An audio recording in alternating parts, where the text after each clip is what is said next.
إياك نعبد وإياك نستعين عليهم غير المغضوب عليهم ولا الضالين آمين. اللهم صل وسلم وبارك عليه وعلى آله. مولاي صل وسلم دائما أبدا على حبيبك خير الخلق كلهم.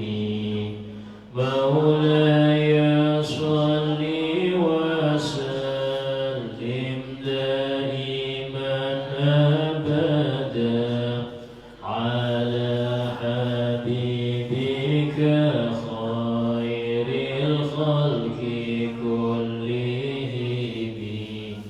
هو الحبيب الذي ترجى شفاعته لكل هول من الأهوال مقتحم.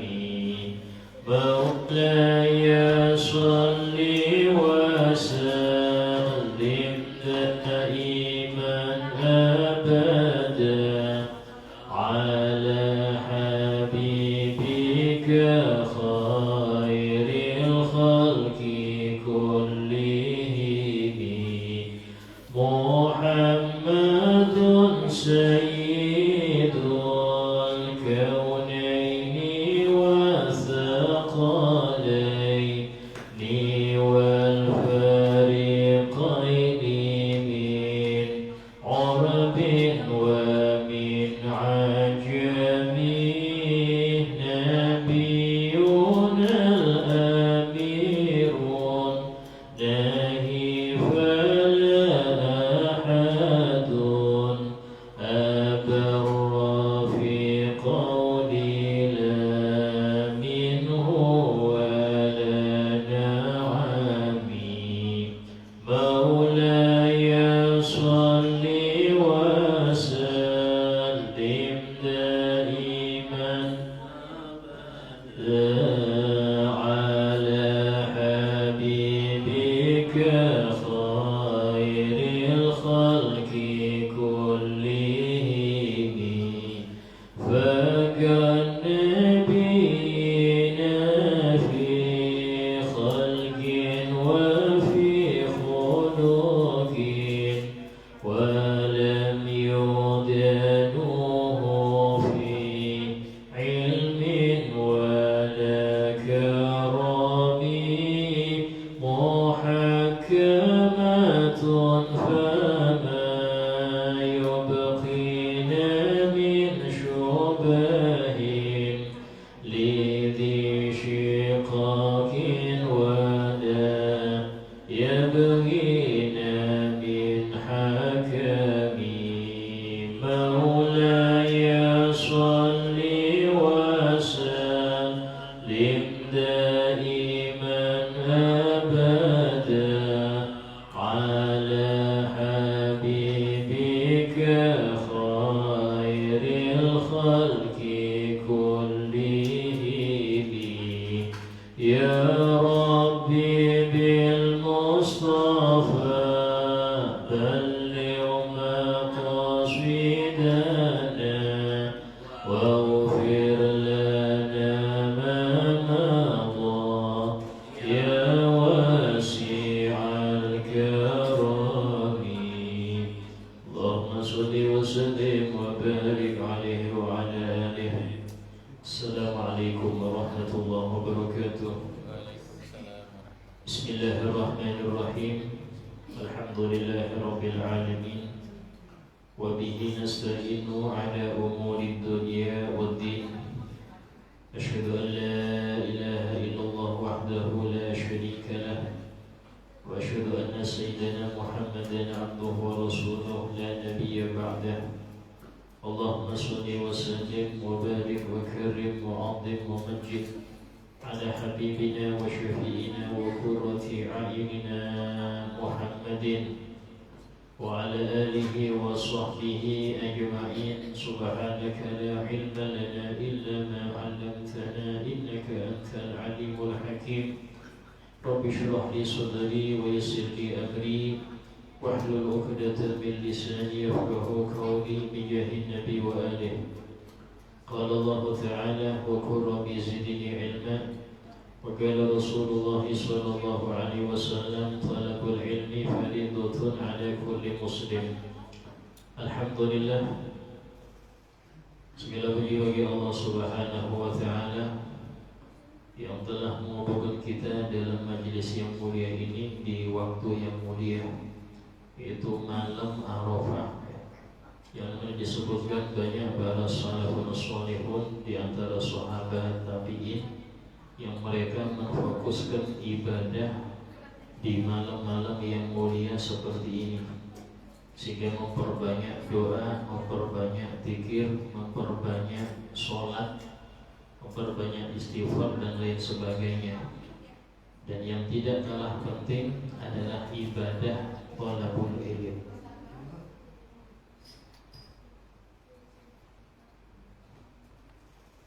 Ibadah thalabul ilm, ya. Ibadah menuntut ilmu, di mana hal ini tidak ada suatu ibadah yang bisa menandingi hadir majelis ilmu.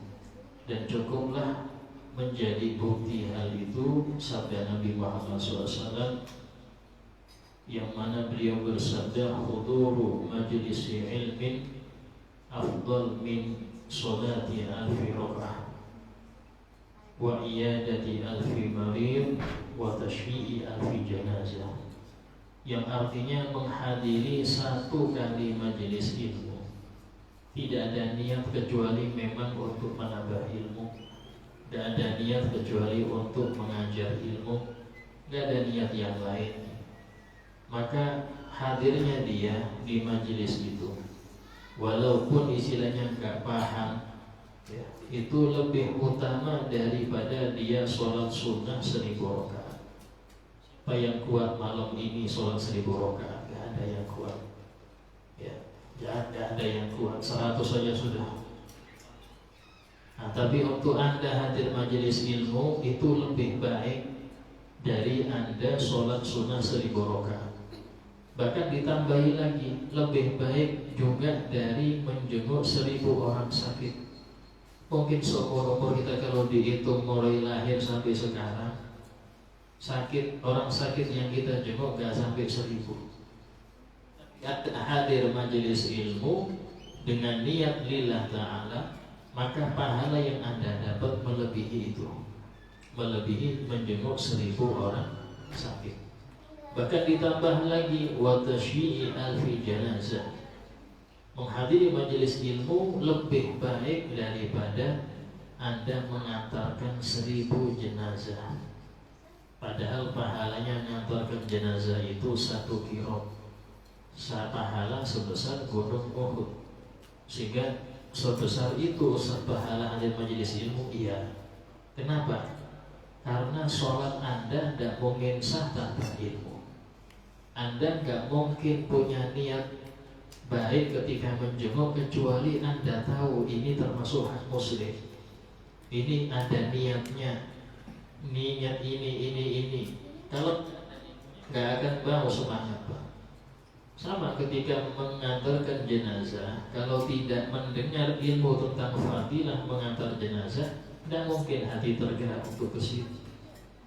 Untuk dia ngantar jenazah bisa jadi gak enak, atau tradisi atau ini yang itu gak bernilai pahala, itu tidak bernilai pahala. Karena itulah mempelajari ilmu, hadir majelis ta'lim itu sangat besar ibadahnya dan sangat besar fadilahnya, terkhusus di 10 pertama bulan Dzulhijjah ini. Alhamdulillah, kemarin telah kita bahas masuk kita kepada arkanus shalah, itu rukun-rukun sholat, ya. Yang mana kemarin telah kita bagi daripada rukun sholat itu ada 4. Kita bahas Nah, perbuatan itu fi'il. Kemarin pertama kita sudah bahas. Yang kedua adalah rukuk. Ya. Rukuk ini sering disebutkan rukuk di Al-Quran, tapi yang dimaksud adalah sholat. Allah berfirman, warka'u ma'ar raki'in. Rukuklah kalian bersama orang-orang yang rukuk. Artinya kerjakanlah sholat berjamaah. Perintah dari Allah. Sungguhnya sholat berjamaah. Nah, rukuk ini diambil dari kata roka'a yarka'u. Rokaat itu diambil dari kata ini. Kenapa? Karena setiap rakaat ada satu rukuk. Itu. Kenapa sih rukuk dikatakan rakaat atau rakaat itu diambil dari kata rukuk? Kenapa, Ustaz? Nah, ini penting untuk kita ketahui. Karena makmum itu dihukumi mendapat rakaat bersama imam kalau dia dapat rukuk dan tumakninah bareng imam. Ini rumusnya. Kenapa rukuk dibilang rokaat? Kok sama? Rokaat sama rukuk ini kok sama? Kata kerjanya sama-sama rokaat. Karena makmum dinilai mendapat rukuk kalau dia makmum dinilai mendapat rokaat bersama imam kalau dia dapat rukuk dan tumakninah bareng imam. Patokannya di situ, bukan dapat Fatihah. Saya kasih contoh. Ada makmum, imam ini sudah baca surat, hampir terakhir sudah. Hampir terakhir. Terus dia takbir, Allahu Akbar. Baru mau baca bismillah, imam rukuk. Terus dia ikut rukuk. Allahu Akbar. Gak baca Fatihah, dia ikut rukuk. Dapat rukuk dan tumakninah bareng imam, dapat rakaat. Walaupun gak dapat Fatihah. Jadi hukumnya orang ini dapat satu rakaat. Dosa dia gak Fatihah, walaupun gak Fatihah. Yang penting dia dapat rukuk. Karena patokan orang makmum ini dapat rakaat apa enggak, dia dapat rukuk enggak. Kasus kedua kebalikannya. Imam takbir Allahu Akbar, dia takbir juga di belakang. Imam baca iftitah, dia iftitah. Imam baca Fatihah, dia menyimak. Imam membaca surat, dia baru baca Fatihah. Pas imam rukuk, dia lanjut baca surat. Atau lambat lah, tidak tahu baca apa, dia lambat. Pas dia mau rukuk, imam tidak.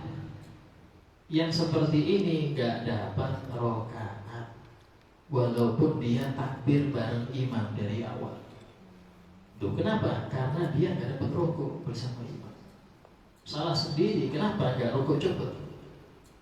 Kok dia malah santai aja? Ini sering kita lihat sebagian orang, ya, itu ketika imam rukuk dia santai. Tahu-tahu dia mau rukuk, imam sudah tidak. Ini wajib nambah satu rakaat setelah imam salam. Karena dia nggak dapat rukuk bareng imam. Dan permasalahannya jika makmum ini berulang-ulang, rakaat kedua gitu juga, ketiga gitu juga, keempat gitu juga, sholat isya, imam salam, dia wajib nambah 4 rakaat. Karena 4 rakaat itu dia nggak dapat rakaat semua. Rukuk bisa, ya nggak dapat rukuk. Patokannya dapat rukuk apa enggak? Nah ini penting. Dari sini sangat dianjurkan imam itu jangan terlalu pendek rukuknya. Apalagi kalau melihat makmum itu ada yang sepuh, ada yang eco macam-macam. Karena itulah mengapa sih imam itu sebelum takbir dia lihat dulu keadaan makmum, sambil lihat softnya, sambil lihat ada sepuh gak di sini. Wah, ada yang sepuh nih, ada yang sakit nih. Ya sudah, rukuknya agak lama. Jangan cuma satu tasbih langsung sampai Allah, jangan. Yang kayak gini gak dipakai lagi. Kenapa? Kasihan makmum, terkhusus tarawih. Ya, maksudnya apa ini? Kalau imamnya terkenal sudah rukunya cuma sekali tasbih langsung sampai Allah. Oh, kalau seperti itu imam mau ruku sampai langsung ruku sudah. Cepet-cepetan daripada nggak dapat. Dan dikasih tahu imamnya bahwasanya imam yang bijak itu nggak demikian. Ya, bahkan disebutkan oleh seorang sahabat, aku pernah mendengar Nabi baca tasbih waktu ruku itu sampai 7 kali. Subhanallah bihamdi, subhanallah. Kenapa? Mungkin melihat di jamaah ada yang 10, sehingga beliau lamakan agar dipastikan makmum mendapat ruku bareng imam, baru tidak. Ya, ini pentingnya ruku ya. Nah, kemudian ruku ini ada syarat. Ruku ini punya syarat ya. Yang pertama adalah sahnya rukun sebelumnya. Rukun sebelum ruku apa Ustaz? Yaitu ada Fatihah, ya kan? Ada takbir, ada berdiri bagi yang mampu. Ini rukun-rukun sebelumnya sah. Kalau seandainya orang itu ruku, terus dia ingat, oh iya tadi saya Fatihahnya kurang nih. Kurang saya Fatihahnya. Wajib dia berdiri lagi menyempurnakan Fatihah. Gak boleh dia lanjut rukuk, gak boleh. Kenapa? Karena termasuk rukun sholat itu tertib berurutan. Apa arti urut? Tidak boleh seseorang mengerjakan nomor 2 kecuali nomor 1 sempurna. Gak boleh orang mengerjakan nomor 3 kecuali nomor 1, 2 sempurna. Kalau seandainya dia di nomor 4, tahu-tahu dia tahu nomor 2 ada yang kurang, wajib kembali ke nomor 2. 2, 3, 4. Walaupun dia waktu ingat di nomor 4, 3 harus diulang lagi. Kenapa? Karena wajib tertib.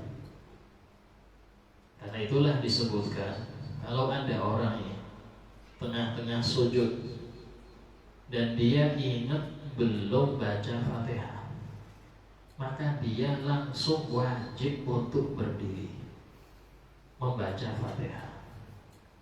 Baru dia ruku, i'tidal, sujud lagi. Siapa kalau ingat Fatihahnya itu waktu dia berdiri di rakaat kedua waktu baca Fatihah. Dia baca Fatihah nih, rakaat kedua. Dia ingat, ini rakaat kedua, kayaknya baru sekali ini saya baca Fatihah. Seperti yang tadi saya nggak baca. Maka ini nggak perlu kembali karena Anda sudah di rukun yang sejenis dengan rukun yang lupa tadi. Ketika Anda di rukun yang sejenis dengan rukun yang lupa, maka nggak perlu kembali karena inilah yang dilupakan. Terus ya Ustaz, wajib nambah 1 rakaat. Kalau Anda sekiranya itu sendirian atau jadi imam, maka rakaat kedua ini nggak ada tahiyat awal. Ini rakaat pertama bagi Anda. Walaupun ini kedua, tapi karena tadi rakaat pertama nggak ada Fatihah, dianggap nggak ada. Sehingga yang sekarang ini pertama, nggak perlu tahiyat awal. Dia langsung berdiri dari sujud kedua, berdiri langsung. Ini kalau sendirian. Ya apa kalau jadi makmum? Nah, ini penting. Kalau jadi makmum, contoh ya, Anda waktu sujud lupa kalau tadi belum Fatihah, gak boleh Anda kembali berdiri karena Anda wajib ngikut imam. Anda wajib ngikut imam. Terus kayak apa Ustaz? Harus nambah 1 rakaat setelah salam.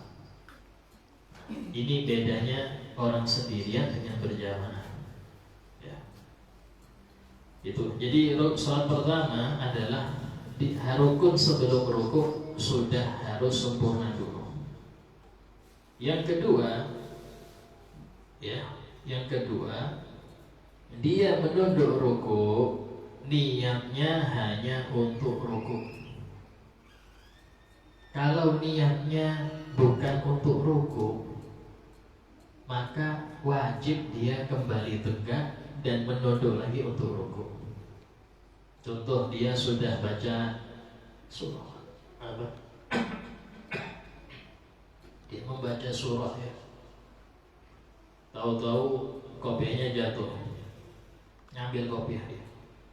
Ini sekalian rukuk sudah. Sekalian rukuk sudah Fatihah. Hukumnya enggak sah. Karena niat dia nunduk bukan rukuk, ngambil kopiah. Sehingga dia harus ngambil kopiah berdiri lagi. Allahu Akbar.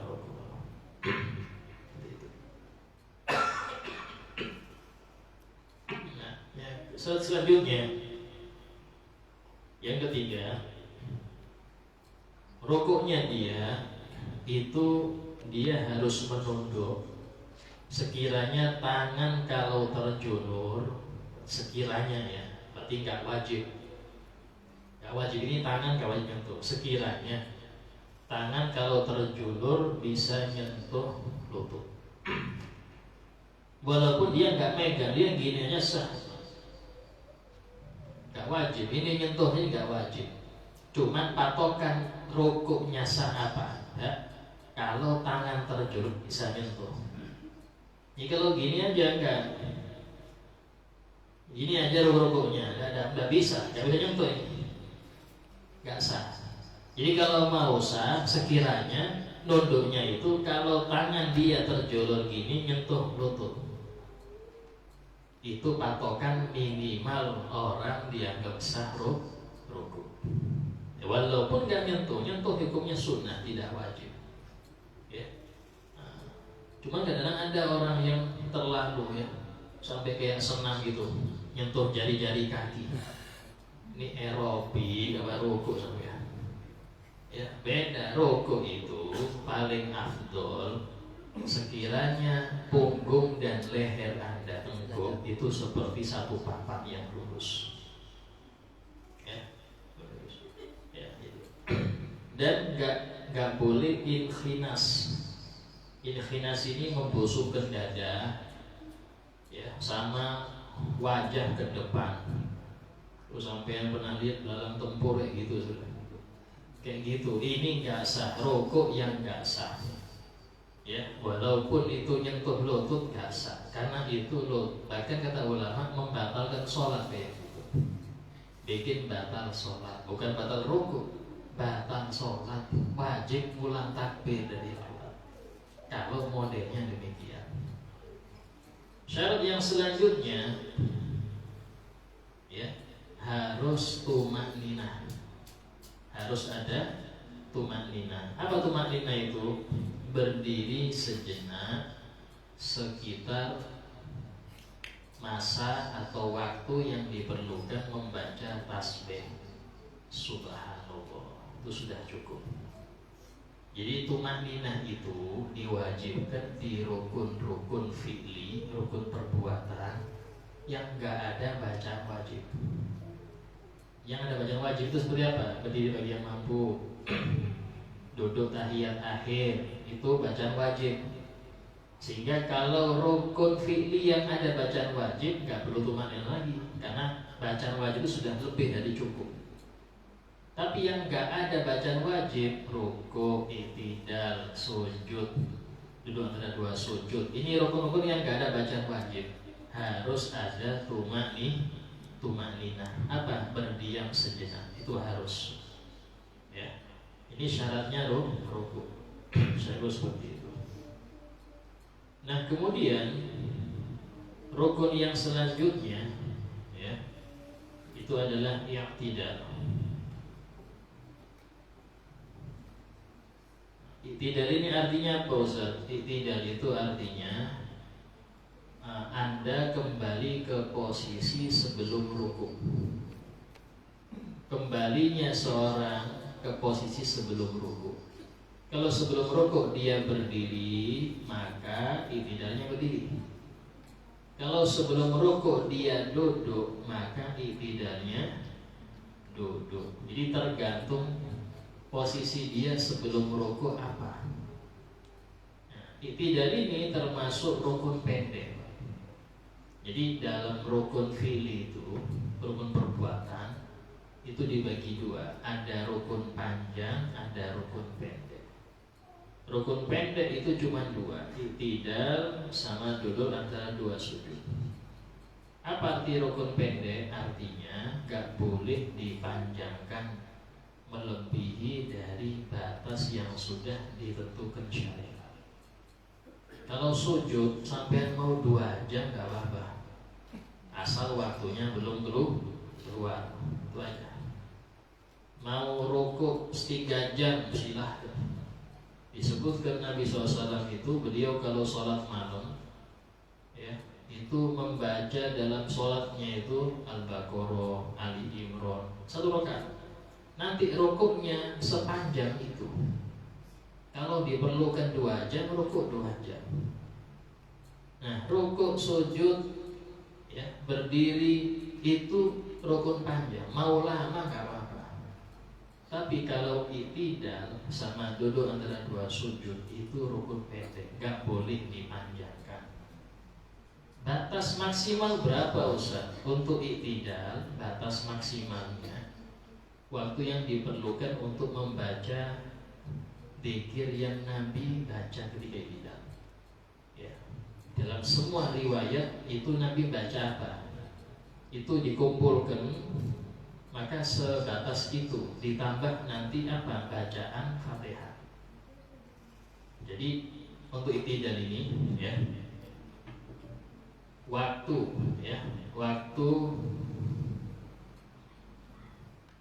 dzikir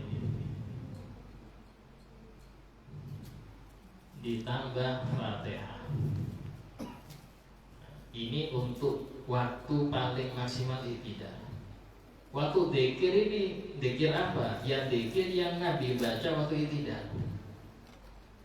Yang kita dapat nih dalam hadis-hadis itu Rabbana lakal hamdu hamdan katsiran thayyiban mubarakan fi mil as-samawat wa mil al-ard wa mil ma syi'ta min syai'in ba'd. Allahumma lakal hamd wa anta wa nahnu laka 'abd.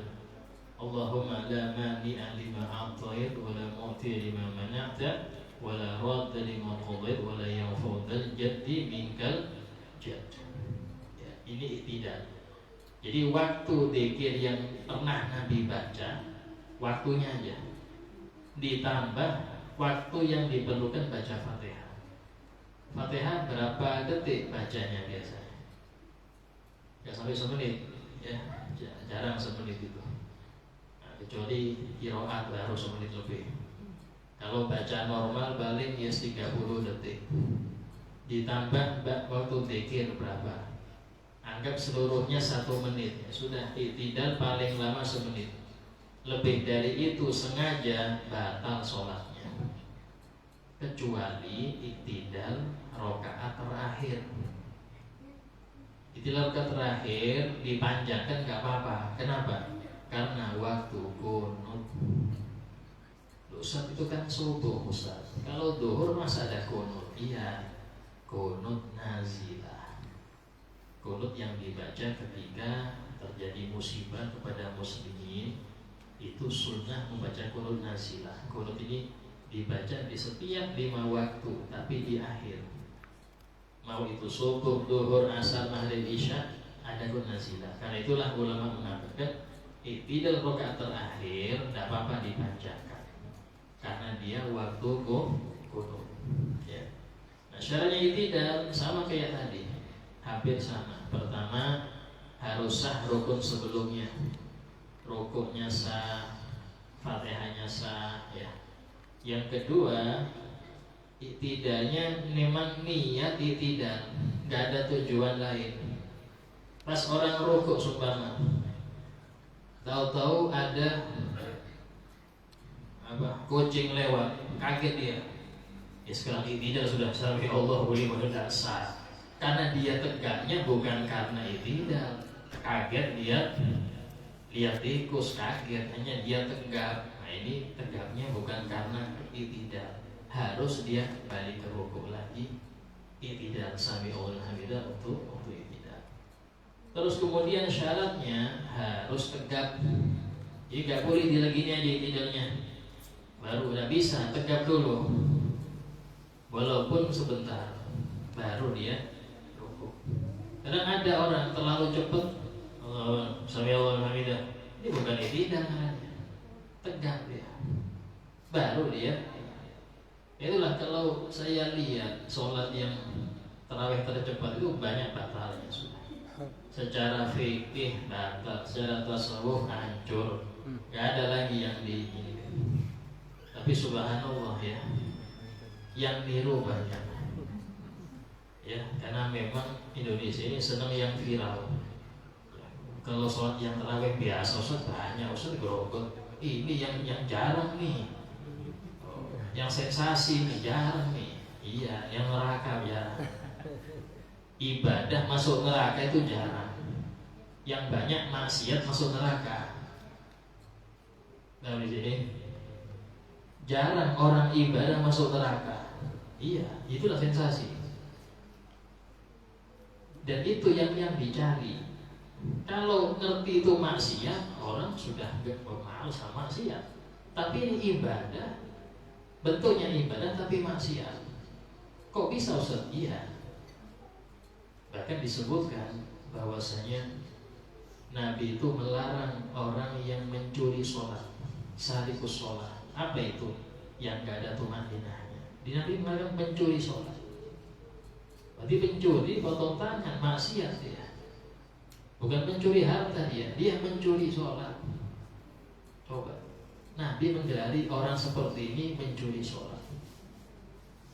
Ditambah lagi Nabi SAW itu ya pernah mengatakan la khaira fi sholatin la tumaina fi awqamakum. Gak ada kebaikan pada sholat yang gak ada tumaninahnya, gak ada kebaikan. Yang parah dia merasa sudah menjadi ahli qiyamul lail. Saya sudah masuk hadis mangkoma Ramadan ini, padahal gak sama sekali. Mending orang yang gak pernah terawih tapi dia merasa dirinya nyesel, ya Allah saya gak termasuk orang-orang ahli qiyam ini. Memang dia gak pernah terawih. Yang satu sering terawih tapi salah terus. Ini bangga dengan sesuatu yang gak ada. Ini gak bangga karena memang gak ada. Apa yang dibanggakan dia aja gak ada. Ini lebih penting, ada penyesalan. Yang sini gak ada nyesel karena dia merasa sudah beramal. Siapa yang lebih rusak? Yang lebih rusak yang ini, yang merasa beramal padahal hancur. Ini yang menjadi patokan. Ya, sehingga dalam hal ini hati-hati. Ya. Ada seorang itu, Sayyidina Abdullah bin Abbas melihat ada orang sholat sunnah habis asar. Habis dia salat dibilang, ya fulan, gak boleh kamu sholat habis asar ini, gak boleh. Gak boleh sholat sunnah habis asar. Dan dia, masa Allah menyiksa saya gara-gara saya sholat? Saya kan sholat masa disiksa? Kata saya, iya, Allah gak nyiksa anda karena anda sholat, tapi karena anda gak nurut. Itu aja. Sudah dilarang Nabi gak boleh sholat habis asar, tapi gak nurut. Kalau gak berilmu pakai gini modelnya. Orang gak berilmu itu nabrak semua. Dia menganggap dirinya benar padahal salah. Dia menganggap dirinya benar. Contoh puasa di hari Idul Adha. Saya kuat habis Arafah, besok puasa lagi. Oh, padahal puasa dosa dia. Idul Adha ini puasanya haram. Jadi jangan dikira ibadah itu berpahala terus. Ada ibadah yang dosa. Kapan ya tadi? Sholat bukan di waktunya. Sholat sunnah habis subuh haram. Sholat sunnah habis asar haram. Tapi dia lanjutkan dosa, bukan pahala.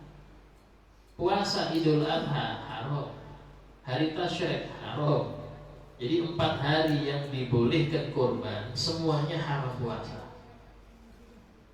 Jadi 4 hari ini dibagi kurban Idul Adha dan 3 hari setelahnya. Itu haram puasa semua. Jadi kalau ada orang yang sok-sokan pengen puasa sunnah, dosa. Saya kan nggak tahu kenapa nggak belajar. Kan kewajiban Anda belajar, bukan kewajiban ustaz untuk nutup itu Anda. Ayo yang nggak tahu dia mana? Anda yang wajib nutup. Kalau nggak ngerti tanya, fas'alu ahla dzikri in kuntum la ta'lamun. Kan jelas ayatnya. Sehingga dalam hal ini penting belajar itu nomor 1. melebihi puasa sunnah. Di pondok itu, ya, santri itu nggak boleh puasa Senin Kemis, kecuali dia benar-benar bisa konsisten, nggak tidur di kelas, ngafalnya tetap, baru diizinkan. Kalau dia puasa Senin Kemis, tahu loyo di kelas, ngantuk, lo batalkan. Karena menuntut ilmu wajib. Sementara Anda ngamalkan sunnah nanti di masa tua silahkan, mau puasa Senin Kemis sampai wafat silahkan. Sekarang bukan waktunya. Kenapa? Karena ini orang cerdas mengutamakan yang wajib dari yang sunnah. Tapi orang nggak ngerti ilmu, dia anggap semua yang baik-baik, padahal tidak. Ya, ini penting. Nah, kemudian syarat selanjutnya tumakninah. Ya, harus ada tumakninah harus. Adapun sunnah-sunnahnya, ya. Kalau rukuk nih, sunnahnya rukuk diantaranya memegang lutut dengan posisi tangan seperti ini, ya. Bukan gini, bukan. Itu gini. Sunnah. Untuk laki-laki ini diletakkan. Itu laki-laki. Dan sikut tidak nempel. Lagi. Nah, kemudian pandangan menghadap tempat sujud, bukan ke depan ini, bukan.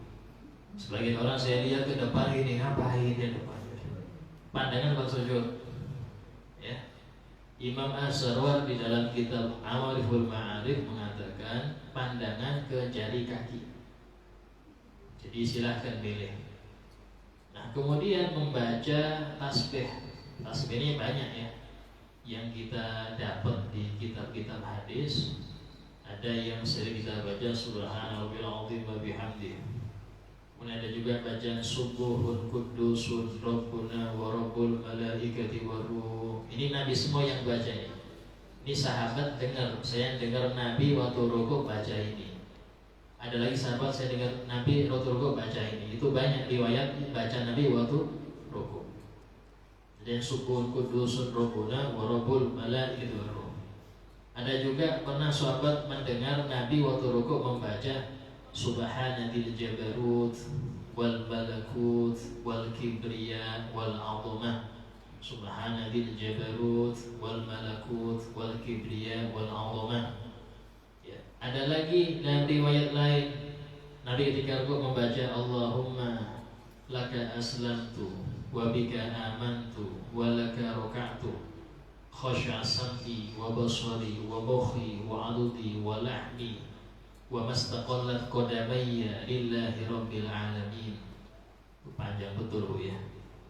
Bisa gemeter ruku saya Ustaz kepanjangannya. Ya intinya kalau sampean mau ngamalkan itu di setiap rakaat, gantian-gantian itu lebih bagus. Kalau Anda jadi imam jangan panjang-panjang, yang belakang kasihan nanti. Tapi Anda sholat sendiri silahkan Anda amalkan. Jadi imam jangan ya. Jadi imam, saya himbau jangan panjang-panjang. Mau itu berdiri, rukuk, sujud, jangan panjang-panjang. Maksudnya pakai sujud terakhir, walaupun sujud terakhir. Kan sunnah doa, iya itu kalau Anda sendiri. Atau jadi imam, jadi makmum, silahkan panjangin. Jadi imam jangan. Kenapa? Karena kata Nabi, idza amma ahadukum qauman falyukhaffif. Jika seorang dari kalian menjadi imam untuk sekelompok masyarakat, maka ringankanlah. Kenapa? Fa inna fihi mudhaif. Antara kaum itu ada yang loyo, lemas, gak kuat, gemeter berdiri kelamaan. Wal marid, ada yang sakit, ya, bagi yang meler, sujud pilek ya apa sampai bisa meler terus. Ini mau berdiri dosa, mau dilanjut meler ya apa? Akhirnya marah terus ke imamnya, awas imamnya ya, awas lah, gak mau lagi jadi makmum lagi. Jadi yang siapa yang salah? Imam. Kenapa dia memperlama? Dosa kan dianjurkan memperbanyak doa waktu sujud, iya, tapi jangan diborong di terakhir semua. Gak ada hadis yang mengatakan sujud terakhir tempat doa, gak ada. Nabi hanya mengibari isyarat bahwasanya sujud itu keadaan paling dekat hamba kepada Tuhannya. Maka perbanyaklah doa. Artinya kalau Anda punya doa 2 halaman kertas, dibagilah. Kalau itu 4 rakaat berarti kan 8. Dibaginya diborong semua di sujud terakhir. Ada yang pingsan, ada yang tidur. Kan macam-macam orang. Kalau yang ngerti fikih, dia mufarokoh. Saya dan bisa imam. Tahiyat akhir salam dia. Bukan sudah. Terserah imam mau sujud sampai tidur terserah. Yang penting saya bubar dulu. Nah, itu ngerti fikih. Dia kan yang mufarokoh. Saya niat bisa dari imam, langsung takbir. Kalau enggak, dia langsung tahiyat akhir, imam sujud, dosa. Karena mendahului imam. Ini yang agak repot kalau dikumpulkan semua di sujud terakhir semua. Ini jangan. Dibagilah, dibagi rata. Ya. Kalau memang mau baca doa 2 halaman tadi ya. Repotnya sambil nonton juga. Nah, ini i'tidal ya. Jadi dalam hal ini untuk kesunahan i'tidal itu sunnah untuk angkat tangan ketika i'tidal. Kemudian tangan dilepas, bukan sendakep ini dan yursil. Ya, kemudian pandangan tetap ke tempat sujud. Ya, kemudian membaca tasbih sami Allahu liman hamidah. Ya, kemudian membaca dzikir-dzikir ketika i'tidal. Tadi Rabbana lakal hamdu hamdan katsiran thayyiban barakan fi. Ini yang mengamalkan amal sahabat. Jadi Nabi waktu beliau jadi imam, ada sahabat di belakang membaca Rabbana lakal hamdu hamdan katsiran thayyiban barakan fi. Habis Nabi salam dipanggil. Tadi siapa tadi? Sahabat yang baca dzikir tidak itu. Saya ya Rasul. Kata Nabi, aku melihat hampir 70 malaikat mencatat pahalamu itu. Artinya tak ulama di sini, sahabat itu ya, ada kalanya inovasi dzikir. Membikin dzikir sendiri. Dan Nabi enggak melarang, kamu bikin dzikir. Enggak. Nabi mengiyakan selama itu dzikir baik-baik, mau diramu kayak apapun tetap dzikir. Gado-gado itu macam-macam, Pak. Ya, ada tahunya, ada ini sayur macam-macam. Tapi dicampur-campur enak juga kan. Nah, artinya apa? Gak jadi haram. Hal yang halal dicampur jadi satu. Jadi haram. Bagaimana sampai? Campuran halal ya halal tetap. Gak ada campuran halal jadi haram itu bagaimana? Di sini sahabat aja inovasi kok, inovatif di dalam mereka bikin dzikir sendiri. Dan Nabi membenarkan. Selama itu campuran dzikir silahkan.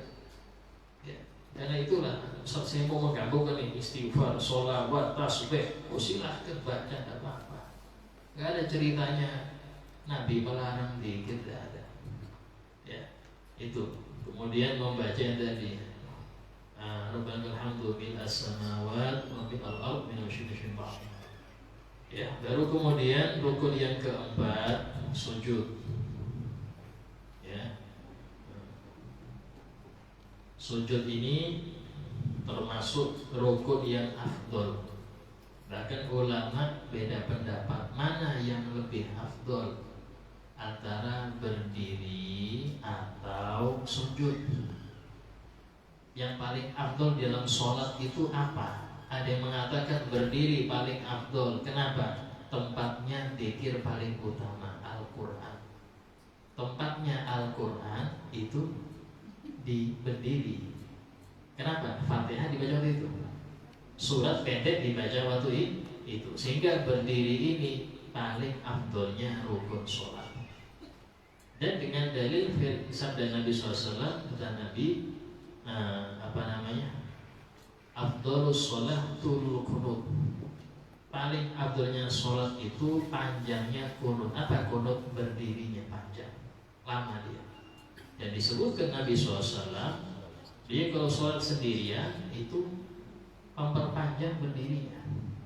Siti Aisyah mengatakan karena Rasul idza qamal lail atwalal qiyam hatta tawarrumat qadama. Nabi itu kalau sudah sholat malam sendirian di rumah, ya bukan jadi imam, sendirian di rumah, itu beliau memperlama berdirinya sampai bengkak kedua kaki Nabi. Bahkan Nabi SAW itu memberi kita semangat untuk banyak baca surat di waktu berdiri. Kata Nabi, "Man qama bi asyri ayatin la yuktab bil ghafili." Barang siapa yang bangun sholat malam membaca 10 ayat aja, 10 ayat, maka dia tidak tertulis sebagai orang yang lalai di malam itu. Wa man qama bi mi'ati ayat kutiba minal qanitin. Barang siapa yang dia bangun sholat membaca 100 ayat, maka tertulis sebagai orang yang ahli taat di malam tersebut. Wa man qama bi alfi ayatin kutiba minal muqantirin. Barang siapa yang sholatnya membaca 1000 ayat, maka dia tertulis orang yang dapat jatah terbesar daripada pahala Allah di malam tersebut. Kata ulama mengatakan 1000 ayat ini itu dihitung mulai tabarok sampai Anas itu masuk 1000. Jadi usahakan sampean kalau bisa nih, ya, satu malam baca tabarok sampai 2 juz saja, nggak lama-lama, 2 juz. Itu lebih utama daripada Anda membaca nggak sholat. Membaca dalam sholat per hurufnya 100. Kalau membaca di luar sholat nggak punya wudhu per huruf 10. Orang cerdas ya apa, amal sedikit pahala besar. Kayak ahli ekonomi itu, modal kecil untung besar. Maka kita sebagai pebisnis akhirat, ya jangan kita hanya pilihkan nih, ya pas kiranya saya amalan kecil tapi pahalanya besar, kerjakan. Baca banyak surat di waktu sholat. Ustaz, saya nggak hafal Ustaz, hafal ayat sampean. Oh hafal, baca 1000 kali bisa. Telen Ustaz, ya sudah 100. Baca 100 per rakaat, 100. Itu bayangkan 400 ayat per 400 ayat sampean baca. Kalau pakai bismillah berarti 500 ayat. Per rakaat 500 ayat. Bayangkan. Kalikan 10, berapa sudah pahala? Ini orang yang cerdas bagaimana memanfaatkan momen-momen itu. Ya. Nah, itu. Dan ada yang mengatakan sujud lebih utama. Kenapa? Karena sabda Nabi yang beliau bersabda, aqrabu ma yakunul 'abdu min rabbih wa huwa sajid. Keadaan terdekat antara hamba dengan Tuhannya ketika dia sujud. Fa'aksiru fihi du'a, maka perbanyaklah doa di dalam sujud itu. Dari sini kata ulama, paling afdolnya rukun adalah sujud. Karena sholat itu kan mendekat pada Allah. Nah, karena paling dekat untuk sujud, ya sudah paling afdolnya rukun. Dan Nabi menyuruhkan memperbanyak doa di situ. Bahkan dalam Al-Quran sendiri Allah berfirman, wasjud waqtarib, sujudlah kamu dan mendekatlah. Sujud tanda tambah dekat.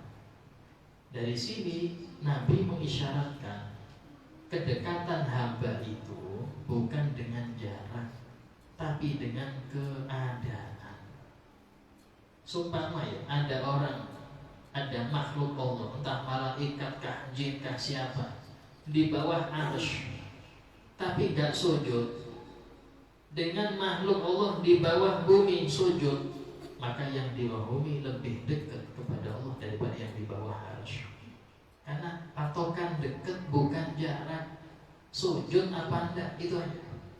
Kalau dia ahli sujud, maka ini orang yang sering dekat pada Allah, walaupun jaraknya jauh. Ya. Tapi orang yang jarang sujud jauh dari Allah Ta'ala. Patokannya itu. Sehingga dalam hal ini ada yang mengatakan sujud paling afdolnya ruku. Ya. Apa syaratnya sujud Ustaz? Insyaallah kita bahas yang akan datang insyaallah ya. Ada ulama jadi ada yang mau bertanya silakan tanya.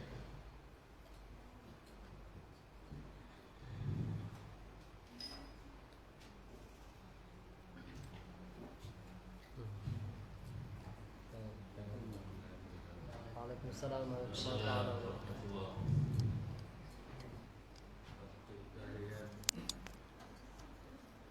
Awal